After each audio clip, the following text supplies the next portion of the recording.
ଲେଖିକା ତନୁଜା ମହାନ୍ତି। ପୁସ୍ତକ ଦୁର୍ବାଦଳର ସ୍ୱପ୍ନ। ଶିଶୁ କବିତା ମାଳା ଆମେ ମା ଗଳାର। ଆମେ ଆଲୋକ ଝରଣା ଏଇ ଉଷାର, ଆମେ ମଳୟ ପବନ ପୁଣି ତୁଷାର। ଆମେ ଭାରତ ଜନନୀର ପୂଜାର ଉପଚାର କମନୀୟତା ଚାରୁଭୂଷାର। ଆମେ ଆଲୋକ ଝରଣା ଏଇ ଉଷାର।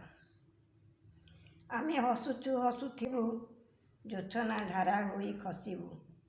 ଦେବୁ ଶୀତଳ କରି ସରସତାରେ ଭରି ପରାଣ ତଳୁ ତାର ବିରାଗ ନେବୁ ହରି। ତା ମମତା ସାଗରେ ପଶିବୁ, ଆମେ ହସୁଛୁ ହସୁଥିଲୁ ହସିବୁ। ଆମେ ହସୁଛୁ ହସୁଥିଲୁ ହସିବୁ।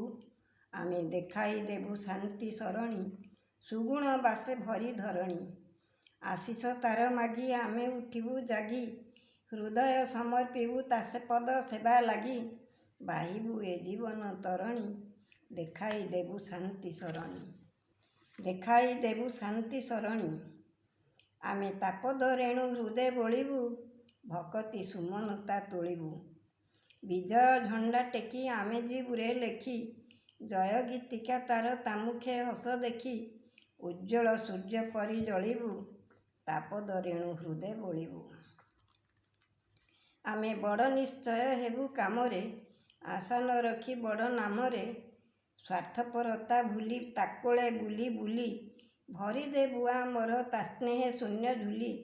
ଆଲୋକ ଜାଳି ତମ ଯାମରେ, ବଡ଼ ନିଶ୍ଚୟ ହେବୁ କାମରେ। ଆମେ ବଡ଼ ନିଶ୍ଚୟ ହେବୁ କାମରେ।